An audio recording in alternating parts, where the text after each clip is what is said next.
What is up, my friends from Canada and the United States of America? Mark Perry, your favorite American CFL fan and editor of CFL News Hub. Welcome to another episode of the CFL Week in Review, a weekly podcast, we'll get to that in a second, of the Canadian Football League. I am your alt football media guru, alt football meaning everything but the NFL. We have the NFL championship games this weekend, then the Super Bowl coming up, XFL, USFL, CFL. We're going right in that order. So if you want to be part of the show, or if you like football, make sure you like and subscribe. Smash that like button. Help spread the word about the Canadian Football League, the CFL. And let's try to get this to 15 likes. This is the goal. 15 likes. On this week's show, we talk about Bo Levi Mitchell signing his 3-year deal, Nathan Rourke heading into Jacksonville, the CFL schedule, and so much more. So what we're going to do right now, this has kind of been the plan going into 2023, is we're just going to do kind of a monthly podcast, kind of keeping you in the loop. And then as we get closer to the CFL draft, then what we're going to do is ramp it up to once a week. We're going to talk everything from DFS. We're going to talk fantasy, CFL, betting CFL stuff, and so much more. Also, just so that you know, we actually, CFL News Hub has an Android and iPhone app. Yes, the iPhone app actually just came out a couple weeks ago. So you can download those as well. So we're really excited about the CFL season. Lots of news going on. But this, during the off season, kind of keep it low profile. Not really much going on. And then we'll ramp it up as we get towards the draft. And then we'll be in full gear for the season when that comes up. So great to be back, hanging out with you all. If you want to be part of the show, just email podcast@CFL News Hub. With your thoughts, record an MP3 or video on your phone. We'll play it on the next month's show. So we'll do another show next month. 888-430-7692, extension 6 is the phone number there. And also, we appreciate it if you leave a review on Apple Podcasts, on Spotify, or Stitcher, Player FM, everywhere you can get your podcast stuff. Get us on there and leave us a review. We appreciate that. Also, CFL timeline. Here we go, breaking it down. May 2nd, 2023, CFL draft will be live online covering the draft. May 10th is the CFL rookie camp, and then May 14th, you got training camp begins. May 22nd is the first preseason games, and then June 8th is when the regular season starts. We are 131 days from kickoff. It was such an exciting, great Grey Cup. I'm excited to hopefully not only going to a Hamilton Tiger Cats game this year, especially we got Bo Levi Mitchell, but also heading to the Grey Cup as well. Those are kind of things that we're trying to work on. We'll definitely have a presence. We did have a presence. Don from CFL News Hub was there at the Grey Cup, so hopefully we get some more of our guys to come up to Hamilton for the Grey Cup this year. So super excited about that. Super excited to talk CFL again, to be involved, doing this show. And it's just fun, just doing fun. Remember, at the end of the day, this is all about supporting the leagues and supporting the players and coaches and allowing them to fulfill their dreams. One of the interesting things that's been going on in the U.S., of course, is the CFL, XFL, USFL, these kind of 3 leagues, how the impact is going. But you're seeing guys from the USFL heading their way to the CFL. So this year for spring football, alt football, alt football is really what it is. Reminder, alt football just means anything but the NFL and college football. So all these kind of alternatives to the main guy. Everybody knows what the main guy is. That's what it means. So it's really going to be an interesting spring and summer as it relates. I mean, one of the biggest things that I'm interested in is the contract that the CFL and TV contract with the U.S., most likely ESPN, will do if they get more money. Maybe I definitely want to see more games on ESPN too. I mean, come on. You have pickleball on there. You've got, cornhole tournaments. Like, why can't you? And it's football. Americans and a lot of people like betting in football. We got betting in the CFL as well. So I think over the next couple of years, all of these leagues will generate a lot of interest, and then we'll see who's left standing at the end of the day. So we're going to get into the news. We'll get into your social media stuff. Remember, also, we have News Hub Fantasy, where you can play fantasy football this season. That is all built We actually went through a round of it with the USFL. Didn't do it with the CFL, just too much going on, but doing it with the XFL. And then we'll do another round with the USFL. So I'll show all that stuff. But it's connected right now. It's got the latest rosters and so much more. So you got that. So we're building a kind of a monthly thing. I'm glad to be back doing this. So once a month till we hit the season, and then we're all in. So let's do this. So without further ado, let's get into the biggest news in the CFL this past month or so, right?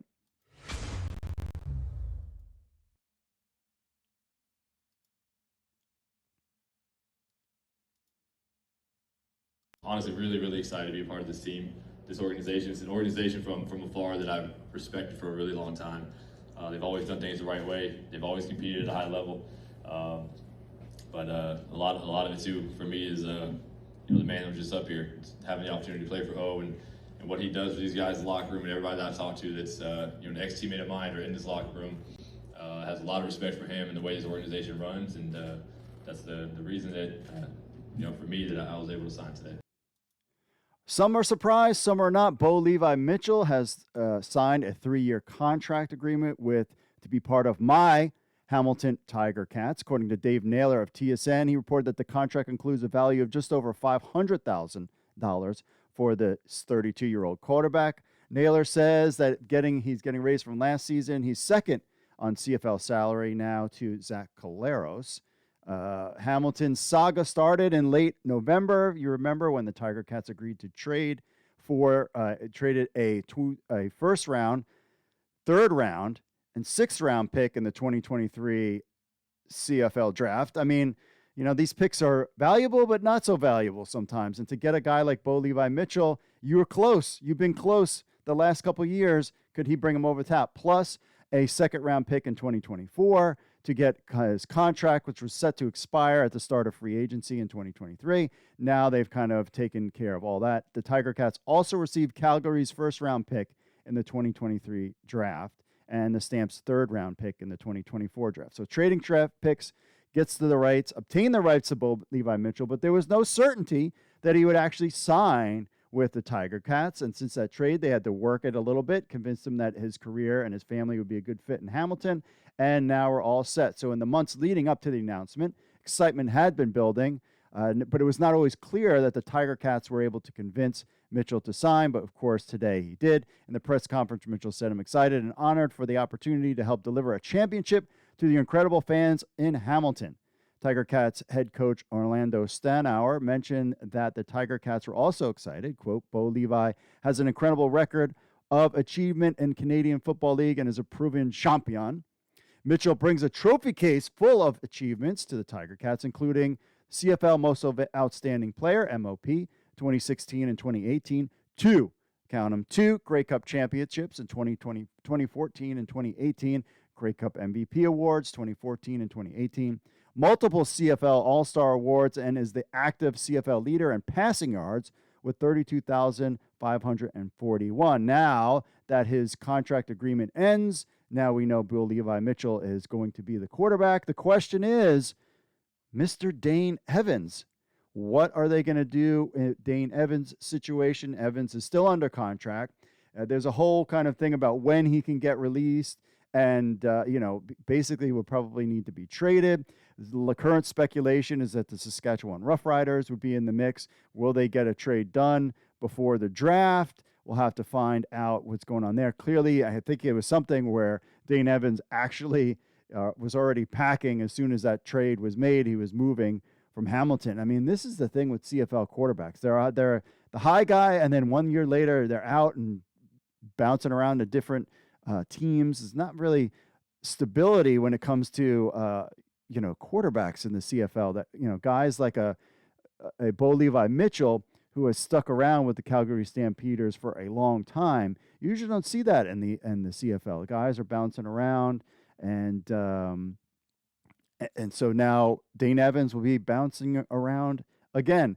Now Mitchell will now have the opportunity to lead Hamilton to the Grey Cup Championship in 2023, a championship game that will be played in Hamilton at Tim Hortons Field. So that also was another factor in trying to get Bo Levi Mitchell because, man, wouldn't they love to play that Grey Cup in Hamilton?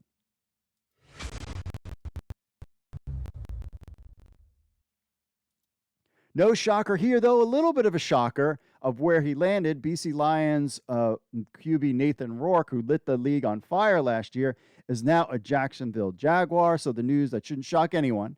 Nathan Rourke's taking his talents to Florida.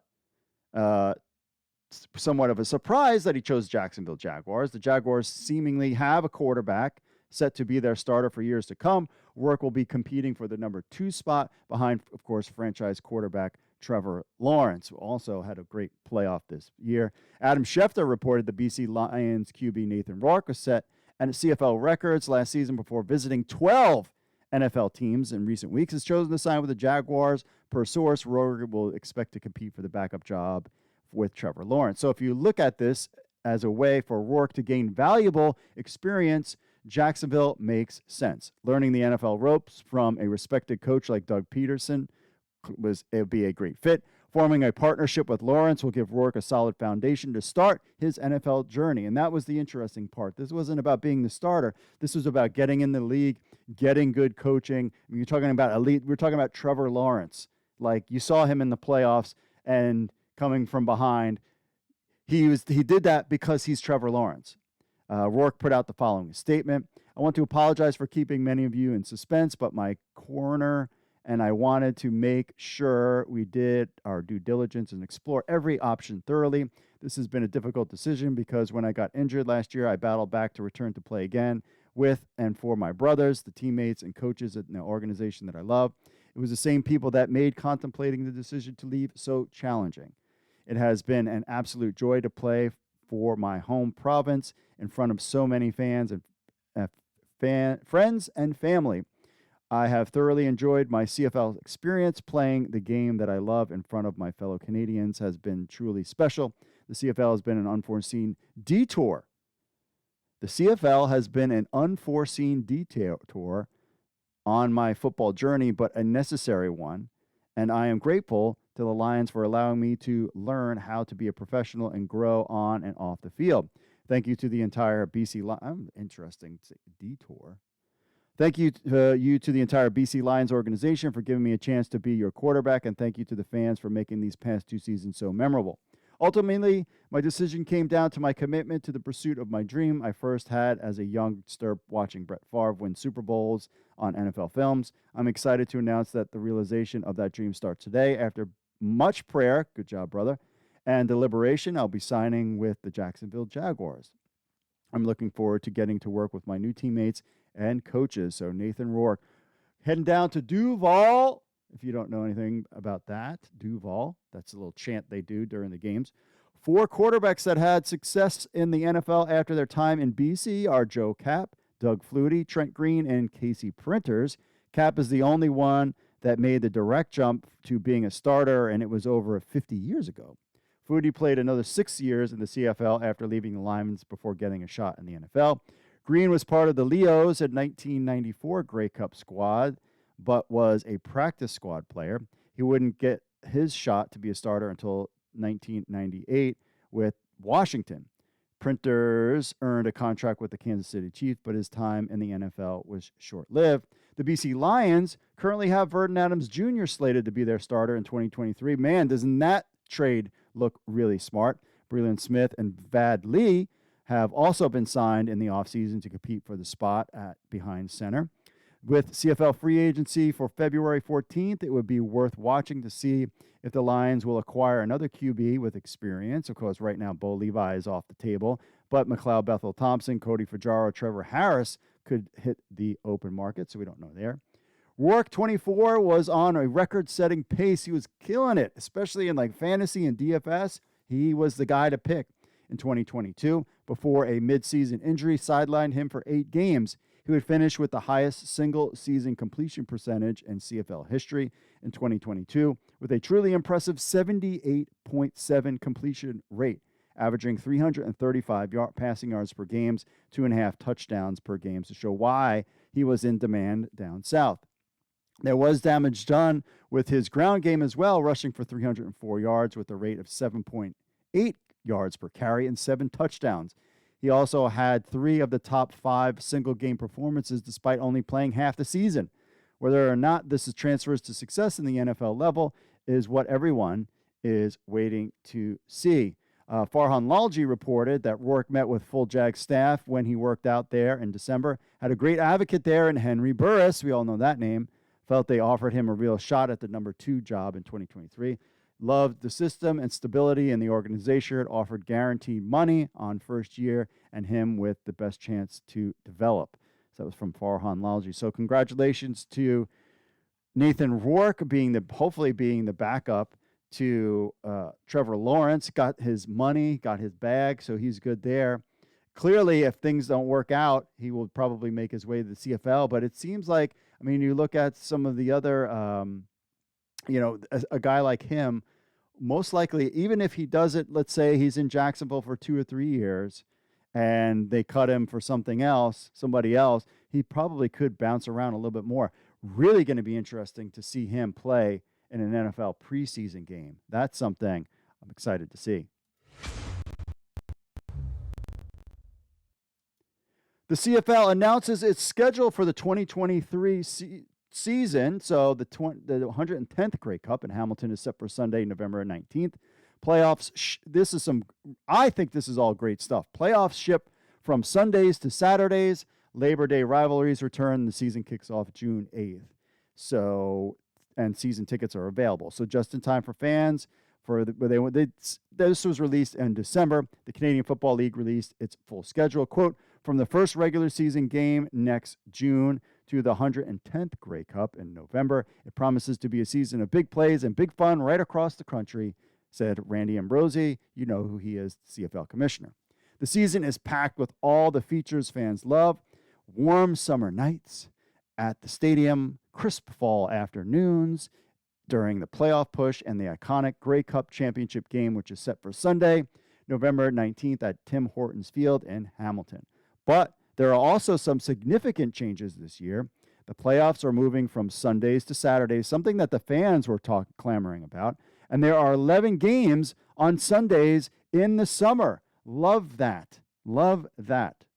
Plus, there are some other improvements, including, quote, fewer instances of teams having multiple games against the same opponent during this short period of time, with half as many back-to-back games. That is good because that was kind of annoying. Also, more consistency when it comes to kickoff times and game days, with 32 games scheduled for 7 p.m. on Saturdays and Sundays. That is key, is not having this kind of convoluted bouncing around. It should be a consistent time. I know when I sit at this specific time on this specific day on a Saturday, I can watch a CFL game rather than kind of having this hodgepodge that it's always been. Only 4 instances of a club hosting a game 2 weeks in a row. Quote, the schedule reflects our best effort to engage all of our fans, Ambrosie said.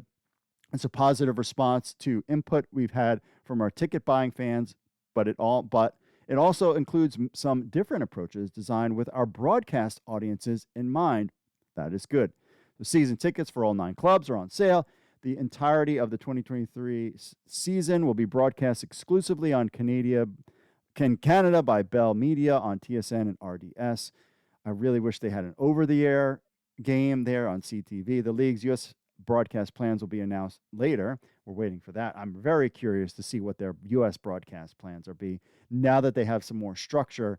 And if they have games Sunday night CFL, come on. That would work on ESPN. The hammer awaits. The East and West Division champions will meet in the 110th Grey Cup on Sunday, November 19th. Kickoff is slated at 6 p.m. Hopefully they get another great game like they did this past year. Playoff Saturdays. For the first time since 2008, divisional playoff games will be played on Saturdays. The semifinals will take place on November 4th before the winners of the finals are crowned on November 11th. Love that as well. Kickoff weekend. Following a slate of 9 preseason contests, the regular season begins June 8th with the BC Lions traveling to Calgary for a Thursday night matchup with the Stampeders. The following evening, the 26th season of Friday Night Football gets underway with the Hamilton Tiger Cats visiting the Winnipeg Blue Bombers. That is going to be great with a Friday night game. Bo Levi Mitchell as the quarterback. The action heads east on Saturday, June 10th, with the Ottawa Redblacks facing the Alouettes in Montreal. Opening weekend wraps on Sunday, June 11th, with an Edmonton Elks Saskatchewan Roughriders game. Are the Elks going to be improved? What's the deal with Saskatchewan? Lots of storylines for all these different teams. That is going to be fun. And the Toronto Argonauts will raise their 2023 Grey Cup Championship banner on Sunday, June 18th, before opening their season against the visiting Tiger Cats. More to come with this schedule. Let's see here. Here we go. Also, a labor of no lost love. The OK Tire Labor Day weekend kicks off Saturday, September 2nd, with BC in Montreal. All eyes turn to Mosaic Stadium on Sunday with the Blue Bombers in town. Holiday Monday features some of the league's fierce rivals. The Tiger Cats welcome the Argos to Hamilton. Elks host the Stampeders. And Canada, the red and white will fly freely over the CFL with a trio of Canada Day weekend matchups. The Elks will visit the nation's capital to face the Red Blacks on Friday, June 30th, and Montreal will host Winnipeg on Saturday, July 1st. The Lions will visit Toronto on Monday, July 3rd. Also, giving thanks. Thanksgiving Monday on October 9th features a matinee matchup between Montreal and Ottawa. The contest will cap the CFL Thanksgiving weekend presented by Purelator, which also includes a doubleheader on Friday, October 6th, with the Elks in Toronto and Blue Bombers traveling to Vancouver, as well as the Tiger Cats visiting Saskatchewan on Saturday, October 7th. I like this. Now, the class of 2023, the gates of the Canadian Football Hall of Fame and Museum in Hamilton open wide for the induction of the class of 2023 on Friday, September 15th. The annual Hall of Fame game on Saturday, September 16th will feature the Tiger Cats hosting the Blue Bombers and a halftime tribute to the newest members of the Canadian football's most exclusive club. The CFL, a proud part of the Canada's sporting and culture fabric with millions of fans across the country and here in the United States, has been the home of elite-level professional Canadian football since 1958. Teams have completed the Canadian football's ultimate prize, the Grey Cup Trophy, since 1909. That is a long time. But I really like, and I feel like this has to do with, their partners that the CFL has been working with to get this kind of schedule cleaned up. If you take a look at the schedule, you got your preseason games, but look at the week one, Thursday, Friday, Saturday, Sunday. Thursday, Friday, Saturday, Sunday. Thursday, Friday, Saturday, Sunday. All night games, nothing in the afternoon. And really just kind of keeping that consistency, I think is really great. So basically, every Thursday, Friday, Saturday, and Sunday night games, CFL games. I mean, that has to generate more interest. Sunday night, I mean, who cares? I don't know if people like baseball, but I really like the continuity of the schedule. That's the way they should do it. I remember during the XFL days when they were first ramping up, a big chatter was about how they needed to keep a consistent time so that fans knew when they just needed to sit in front of the TV, they were going to get a football game. So now you're going to get a football game on Thursday night, Friday night. Love the Friday night games, a game Saturday night, and then a game Sunday. I mean, there's no football going on. Might as well put these games on for all to see. So super exciting announcement. Great job, I think, by the CFL to kind of have a nice cohesive schedule, lots of fun stuff, and it's going to be a very fun 2023 season.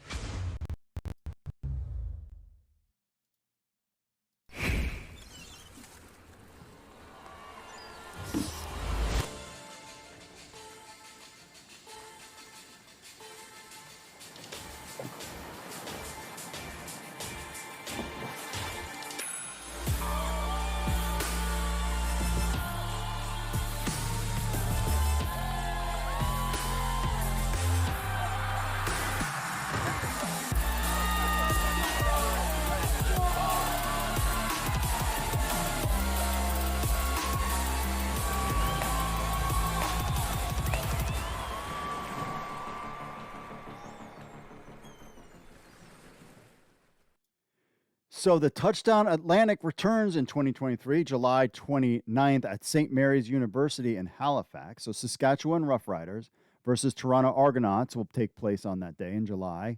And the Touchdown Atlantic is back for the second straight year. It did really well last year. Might as well bring it back. The regular season matchup is set for Huskies Stadium on the campus of St. Mary's University. Will kick off at 5 p.m. in Halifax Atlantic Standard Time, which is 4 p.m. Ontario Eastern Time and 2 p.m. Saskatchewan Central Time. So that returns there. Successful last year. Quote, Touchdown Atlantic brings our fans together in a fun, exciting way, said Randy Ambrosi, commissioner of the CFL. It's our way of showing our friends in Atlantic Canada that they're an important part of the CFL family and inviting our fans from across the country to come for the game and stay for a vacation. Very smart idea, like that. Next year's edition builds on the success of Touchdown Atlantic in 2022. Last summer's game, also played between Saskatchewan and Toronto, sold out in less than 24 hours and featured a packed house of 10,866 at Raymond Field on the campus of Arcadia University in Wolfville, Nova Scotia. Though job creation and wages, event expenditure, and spending got by out-of-town travelers, the event supported more than $12.7 million in overall economic activity across Nova Scotia. Tourism operators say Halifax is ready for the CFL football and another strong contingent of visiting CFL fans. The St. Mary's University football program is one of the most successful in the country and one of the most popular in the region. The Huskies have reached the Vanier Cup 9 times, winning the national championship of Canadian University football on 3 different occasions, 1973, 2001, and 2002. Tickets are on sale now. Will be announced. Tickets details for the Touchdown Atlantic will be announced in the new year. Fans can subscribe, of course, to get the CFL newsletter. Mike Savage, Halifax Regional Municipality, says, I'm thrilled to welcome the CFL back to Halifax for the 2023 Touchdown Atlantic game. This past season, we hosted several events that reintroduced fans from across the region and the country to our Atlantic hospitality. As a sports city, Halifax is excited to host city for the rematch between the Rough Riders and Argos. Having the game in Halifax will allow us to give CFL fans and its CFL and its fans an experience that will have them coming back for more. That's smart. That's how you got to do it. It's more than just the game. It's bringing fans out there, checking out the area. Michael Pinball Clemens, the GM for the Toronto Argonauts. There are a few, if any, places on the planet I enjoy visiting more than Atlantic Canada. You've opened your arms to us in the past and welcome us like family members, and I celebrate your formidable history of embracing others. We once again are looking forward to your unique hospitality, a combination of warm hearts, down-home music, and some of the most delectable food imaginable. We look forward to being the home team on July 29th and to being the visiting team in the future when the CFL permanently calls Atlantic Canada home. Interesting that there's some other quotes there as well, but you get the picture. CFL is excited to be back. It was a huge success. Might as well do it again for year 2, and we'll see. I would assume that you have the same turnout, and if this is something good, I know that the CFL is talking about maybe doing something like this somewhere else, also in 2023, but maybe now that the schedule's out, maybe they won't do it. I think that's a kind of done deal at this point, but maybe in the future doing more of these type of games throughout Canada. It was a hit. Let's keep going.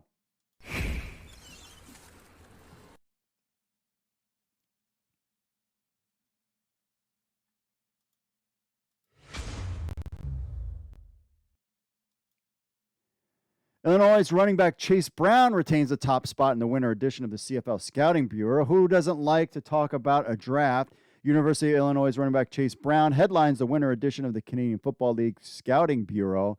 The London, Ontario native also held the top spot in the fall edition of the Bureau that was released in September.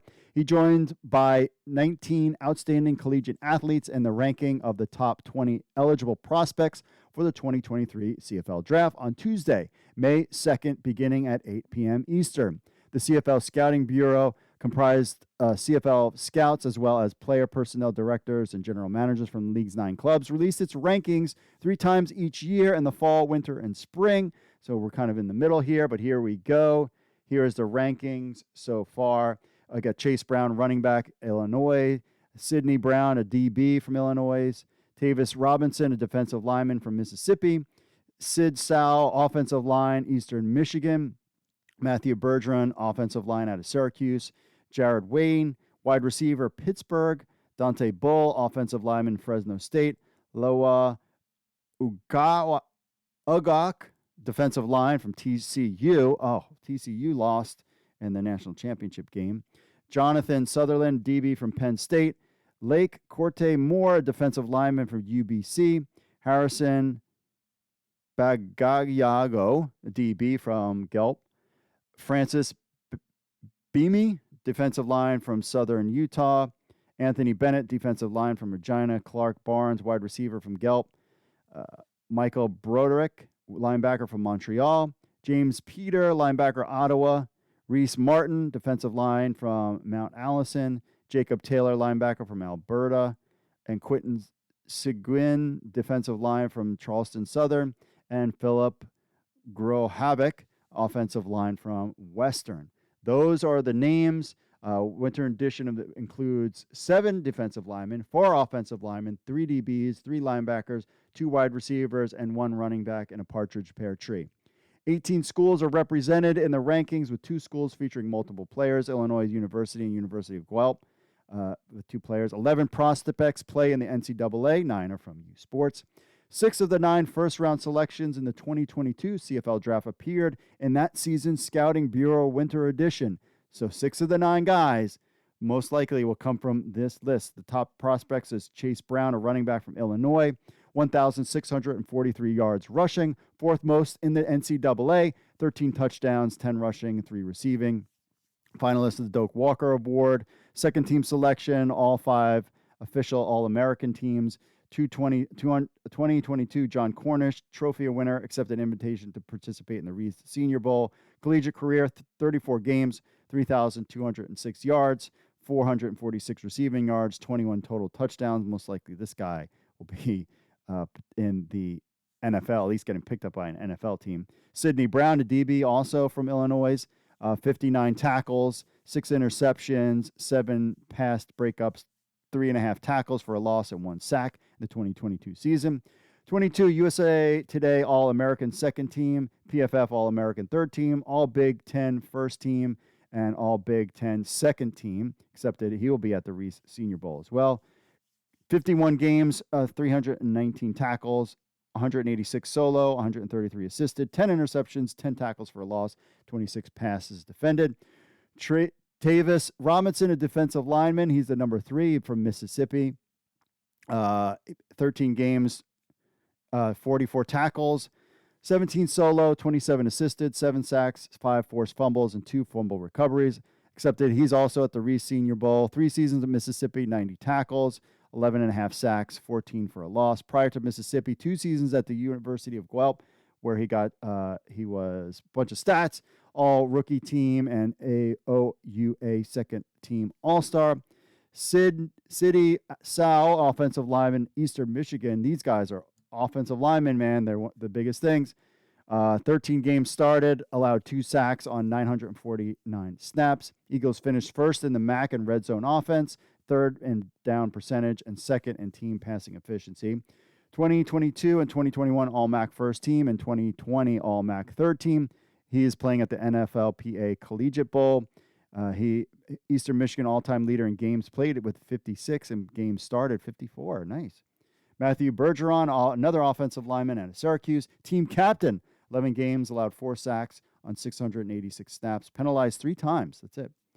2022 second team All-ACC and AP All-ACC second team. Offensive line allowed teammate running back Sean Tucker to rush for 2nd straight 1,000-yard season in 2022. First player in program history to record back-to-back seasons with 1,000 rushing yards and 250 receiving yards. He will be at the Reese Senior Bowl as well and had 39 starts on offensive tackle. These are the guys to hear about. Most likely some of these guys are going to be picked up by NFL teams, but it's just kind of something to keep an eye on. I mean, remember, you can pick these guys up now, and then they could come to the CFL later, but these are the names that are getting bounced around for the 2023 CFL Draft. So our man Dino Seppi had some fun with classic hairdos and stashes in the CFL. So when looking at the history of sports in the 1960s and 70s, it was 2 decades in which fans witnessed great sporting moments.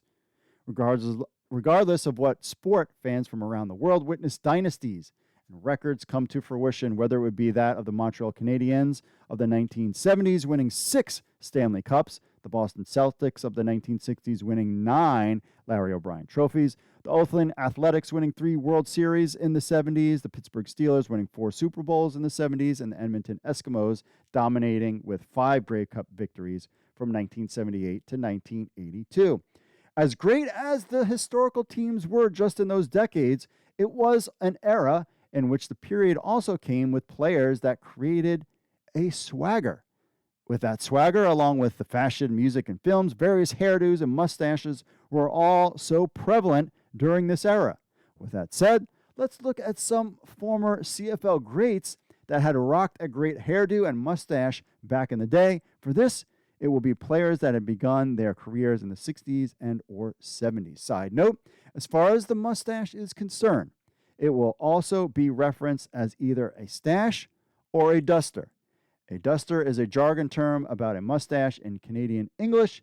There will also be a score of out of 10 for the hairdo and for the stash. All right, I know you guys have been dying to know what this list is, so this is Dino's list. Let's get into it. So now, without further ado, let's look at some of the beauties that rocked a great hairdo and stash. So Louis Pasaglia, when you see this, it looks like a pregame moment.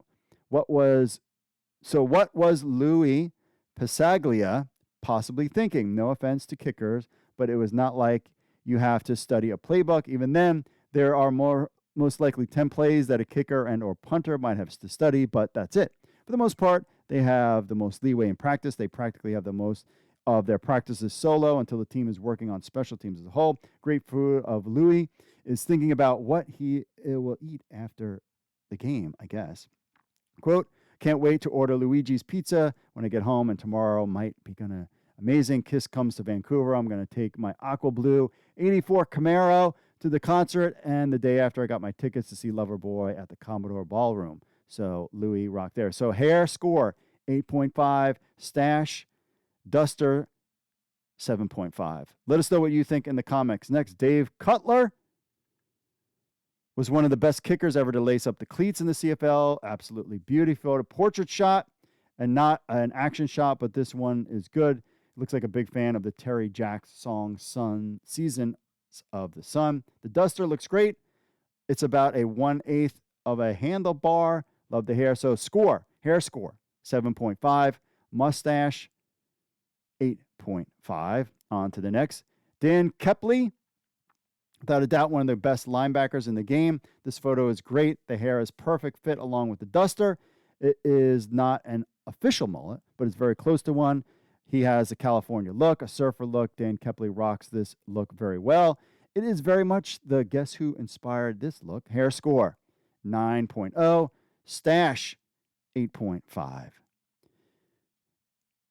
Mickey Jr. O'Ahu played some great legendary teams in Montreal. This was a beauty like no other. The American Samoan-born player displays a look like a part disco and part classic rock. And a very versatile Mickey Jr. Ahu is most likely a big fan of Big Back Betty song by Ram Jam and You Make Me Feel Like Dancing by Leo Slayer. Hair score, 9.6. Stash score, 8.8. Jim Young. As far as Dino is concerned, Jim Young takes the cake with this one. Just look at it. This is a thing of beauty, just so perfect. It's sure a lot of players in his day were jealous of how beauty he looks rocking his hairdo. Being in BC, there is definitely that California influence. Jim Young's hairdo speaks for itself, like a Creedence Clearwell Reviver inspired look. Hair score, 10. Dino gives him a 10. Stash, 0, because he's not having a stash. Tony Gabriel, one of the best hands in the game. Gabriel was Mr. Clutch during the duration of a illustrious pro football career. This is a great look. Also, it's got that iron worker look. He looks like a gentleman that loves going to work and displays a work ethic in the best possible way. The best way is simply by leading by example. He's a big fan of Rush. Working Man will be the song of choice for his pregame. Love Rush, my favorite band of all time. Hair score 8.7, stash score 9.2. Dieter Brock, the Birmingham Rifle, a short quarterback.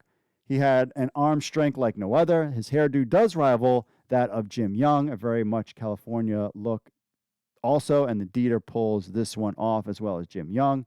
His hairdo speaks for like a David Cassidy-inspired look. Hair 10, but no stash, 0. So there you have it. Dino's, our man Dino Seppi's top classic hairdos and stash. Is he missing somebody from this list? Is there needs to be somebody added? Let us know in the comments.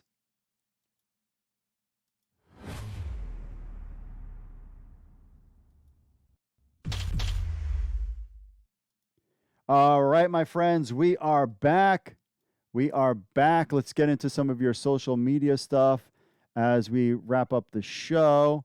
First up, let's go over to the Facebooks. Talking about 1 week will not get it done. The Blue Bombers, as they only add Shane Ginther. No Dominski, no Grant yet. Hans says, I hope Nick Dimsky gets a new deal with Winnipeg Blue Bombers. I do too. He's always a good fantasy option as well. BC Lions, smart move, add Trio to the den. Harvey says, the CFL news I want to read is the Maritimes have broken ground on a multi-purpose stadium, close quote. They want to host the World Juniors again. Outdoor game, they did it in Buffalo and drew 45,000. Imagine one of those in Canada. So Harvey, breaking it down there for us there. About the Saskatchewan Huskies star QB Mason Nias turns down a contract offer from Saskatchewan Roughriders. Christian says holding out for better starting options. Andy says, as a Rider fan, I don't blame him. The toxic atmosphere that is the Rider staff has scared many high-end coaches away, where 10 years ago people were lining up to be part of the organization legacy. Interesting. Kevin says that's too bad. Imagine being the hometown hero. Yeah, that was kind of very interesting indeed. Emmett Elks finally begin signing key players for future success. Dave says, change the name back to Eskimos. Okay, one of these guys. Harvey says, good to see you, but they need to have consistently play other than mistakes. I think definitely the Edmonton Elks, not Eskimos, will be back for another good season. I think they'll be much improved this year. Also, a little controversy. Not really controversy, but a little controversy. Our main man, Mike Mitchell, had written an article talking about Enoch Mwamba returning. So could return following Cross's retirement. So this is kind of Mike Mitchell did this kind of speculation. Enoch said, I don't know if you had a talk with Drew, but I don't recall making this statement, at Mike Mitchell. I think just reading the headlines and not reading the full thing. Mike Mitchell said, pure speculation on my part, sir. Part of the article that I wrote, I never wrote or listed as news that you had said you were retiring. In fact, suggested the possibility that we're returning for another go-round in my articles on CFL News Hub, which I think people would love to see. Then he was like, oh, okay. Okay, I got you. I was sent the tweet and asked if I had made my decision. My response, that's news to me, but got it. Regardless, the future is bright. Enoch Mwamba checking in. Ending a fantastic season for him. Super excited to see him at the Grey Cup. And, just the emotion that's the kind of stuff you love to see because that's what this is all about. This is all about having, and I've always said this, that when it comes down to championships, once you get into the playoffs, like that championship game, whether it's the Super Bowl or the Grey Cup, it's not about the fans anymore. It's about the players. And because this is cementing their legacy, and I'm always excited for them. See, I put myself above others, but that's what I've always felt because at the end of the day, my life is no different. When the Ravens won the Super Bowl and I was a season ticket holder, I was like, we won. I was like, that's awesome. Like, wow, what a great season. And I was like, and I have to go to work tomorrow and nothing has really changed for me. I did get a Super Bowl ring for being a season ticket holder. I'm sure it was like a $25 thing, but I do have a Ravens season ticket holder. Do I get season tickets for the Hamilton Tiger Cats to get a little Grey Cup ring? All All right, on to some emails to wrap up the show. Dave's talking about Canadian Football League welcomes Scott Banda as chair of its Board of Governors. The biggest issue that the Board of Governors needs to deal with is the empty seats. The salary cap is to blame because it discouraged quality players from choosing the CFL. The CFL needs high-profile quality players. That is from Dave. Talking about international streaming. BT Sports would certainly object in the UK, which means that we are stuck with their poach to the CFL as something that can be moved. I don't know what this guy's talking about. Let's go on to the next. Something else. I don't know. Dave also is talking about the schedule.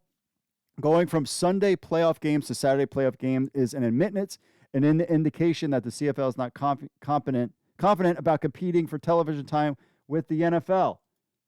Yeah, no duh. There is basically nothing that you can put on television, at least in the United States, and clearly, because the ratings, they want people to watch. This isn't about which league is better. Yeah, you're not going to put up anything against the NFL. In the United States, it was of the 95 top television programs in 2022, 95 were NFL games. So yeah, you don't want to put it on the same time as NFL games, especially if it's your playoff game. You want eyeballs on the product. So if you think that the CFL should go head-to-head with the NFL, you think that's good business? No. About Nathan Rourke, switching teams, is impossible. We're talking about, let's see here. It says, it is impossible due to salary cap in the CFL. I don't care for players who only want to play for money. Football is a sport. You play for the love of the game. Says you, who doesn't have Ken, who doesn't put his body on the line. If you get paid that bonus, some players going after the money like Russell Wilson, $154 million. What are you going to do with all that money? You are born with nothing and you leave with nothing. You get $500,000 to $1 million a season is good enough. People work their butts off and don't even make $80,000. I guess Ken is jealous about getting that money. And Brent says they cannot pay him that much, or they would have been able to field the team. In the CFL, it's like a $3.5 million salary cap for the entire team, and that includes coaches. Yeah, you're never going to, just be honest with yourself. You're never going to compete with NFL money. And that's okay. You only have 9 teams, and you're in Canada. The NFL is in the United States. So, as The Rock would say, know your role and shut your mouth. And I think it's good that the CFL is not going to go head-to-head with the NFL. You can't even get CFL games on CTV. How are you going to go head-to-head with the NFL? That makes no business sense. Eyeballs on the prize. If you get eyeballs on, which I think they will do with this schedule, I think this schedule is good, and this is exactly how they should do it. I think you're going to get more people interested in the league, especially when it comes to the gambling point of view, because it makes watching football more interesting if you put a little money on a game or a parlay or something like that. And I think that is going to be big for the league as we go on, because it makes it more interactive. And football fans in the United States are going to be looking for games to bet on, and that's why they're going to come see the CFL, as long as that schedule is consistent and they can watch a game, because they have nothing to do. They're not going to be watching the games. They're going to want to watch they on a Saturday. It's wide open for fans to check out the CFL game rather than watching their NFL teams. All right, my friends, that's it for this week's show. We'll be back next month unless there's some big news. You can email podcast at CFL News Hub with your thoughts, record an MP3 or video on your phone, or leave a voicemail, 888-430-7692, extension 6. Also, as always, my friends, leave us a review on Apple Podcasts. We will read it on the show. All right, my friends, it was great to be back, hanging out, talking CFL football. It's all good. Remember, at the end of the day, last but not least, I did forget something. CFL Fantasy Football. Go to News Hub Fantasy. You could sign up now and start creating teams for your CFL Fantasy Football. We actually have the rosters already updated. That updates every week. So we got all the latest players, guys that are new to the league, guys that have left or out. You can start creating your leagues, set up your mock draft. This is all set up, ready to go. Drafts will begin in May, so there's no need to do drafts right now. One thing I thought about in the future was actually kind of trying to combine and having kind of like a fantasy alt football leagues where you can, use CFL and USFL and XFL players in one league and have these big drafts and kind of have like a fantasy league generated behind the scenes engine that would kind of do the stats and stuff like that. I thought that would be kind of cool. And that's kind of what the goal is 5 years from now. We need to make some money first because I don't make any money. I just do this for the love of football. And that's about it. So anyway, so you head over to News Hub Fantasy if you're interested and you start creating your leagues now for the CFL. We also got XFL and USFL on there as well if you're just a regular old football fan. All right, folks, that's it for me. As always, God bless. Be good to yourselves out there. Remember, this is all just about the players, and this is just to have fun because we love football and all different forms of football. And yeah, that's it for me, folks. So God bless as always, and I will see you all later.